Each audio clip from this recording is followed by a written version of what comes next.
Let's talk about Kristen Doute in the wake of James Kennedy's arrest. So one of my followers asked me to make this video. Brittany Adams at Baka Brittany, who I will link down below, did an amazing video on the chapter of Kristen Doute's memoir where she talks about being in an abusive relationship, and she doesn't name who it was, but in the last couple of years, she has been like saying out loud, it's never been a secret that she is saying that James Kennedy was abusive to her. The book is structured, excuse me, where all of her boyfriends are in order, and immediately after Tom Sandoval, it's like the abusive person, and like if you watch the show, obviously it's James Kennedy. And this is her page. Again, I will link it down below. When I talk about Vanderpump Rules, I always say that the three pillars are infidelity, alcoholism, and misogyny. And I've made dozens of videos in this playlist at this point about the way that the cast always banded together to protect bad men, right? Like, obviously, the grade of bad that we're talking about varies from Jax being evil, to Sandoval being evil, to Tom Schwartz being incompetent and evil, to James Kennedy, right? I've never wanted to speak on the, like, rumors that have been floating around because when you have, like, a big account, you can get in trouble for bullying and TikTok, like, takes your videos down. But after this arrest this week, it's like pretty obvious that Kristen Doute has been sounding the alarm for years now. Raquel/Rachel has been sounding the alarm for years now. And I think the fandom was pretty much just sort of stuck in this place where every single man on the show was bad. So they like needed James to not be bad, even though his exes were like sounding the alarm. In another one of my videos, I say that Vanderpump Rules operates in a sin eater model where every single season, a woman is designated as like the bad woman and the entire cast spends the season shitting on her. They went from Sheena to Kristen to Stassi to Raquel to Lala to Raquel again. Like, they have done it every single season. You can like literally map the arc of the show through which woman is in trouble at which time, right? Like, there's never been a point where they're not all yelling at a woman. And I think that's why season 11 sort of failed, because they made Ariana the bad woman, even though she was innocent, right? Her crime was not wanting to film with Sandoval. But the only way that these people in this framework know how to operate is by denigrating and assaulting and terrorizing a woman, right? Kristen Doute at the very beginning of the show was painted as being like crazy, psychotic, a loser, a stalker. She was obsessed with Tom. Tom cheated on her. She was gaslit into like not believing that Tom cheated on her. We all knew Tom was cheating. Every single person knew. She knew in her heart of hearts, and people told her she was crazy, and she got the nickname Crazy Kristen, and nobody ever believed her again.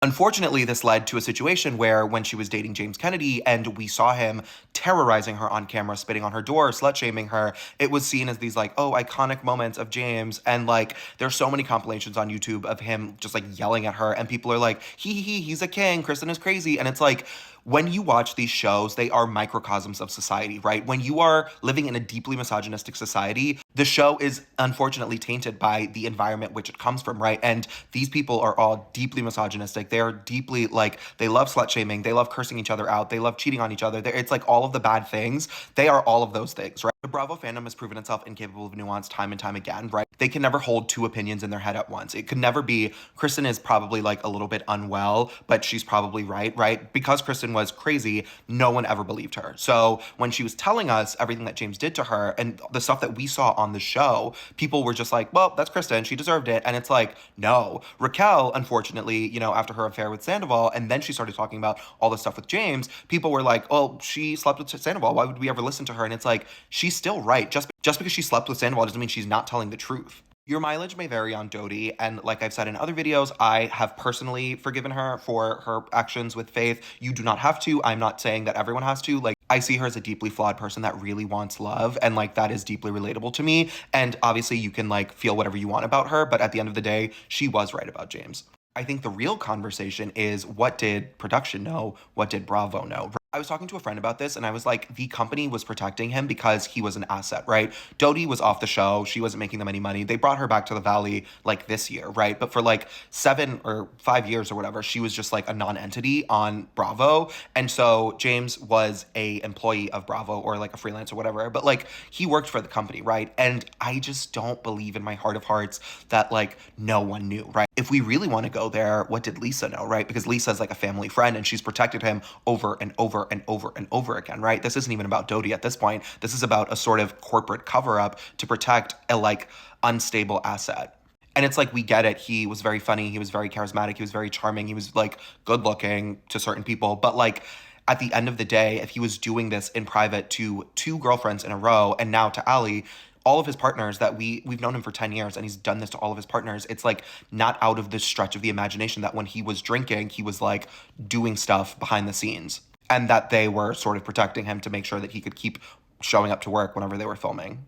I don't know, it just gets darker and darker. Like, there's so much rot at the like heart of the enterprise that like the more that I think about Vanderpump Rules, the more like cursed it becomes, because it just like is so tainted by all of this stuff, right? Justice for Kristen Doute and prayers for Ali Luber. I hope that she finds it in her heart to like leave him. Everyone on Reddit is talking about that statistic that says that, you know, it takes 6 to 7 times to leave your abuser. And like, I root for her and I stand with her. I don't think that like the appropriate course of action is to bully her and to like go into her Instagram comments to be like, you're stupid, why are you still with him? Because like, that's obviously not gonna help. I think we need to just like let her figure it out. It is so sad that she is so young and this is happening to her. But like, prayers for her. She needs to get out of there. And like, I hope that she does it very soon.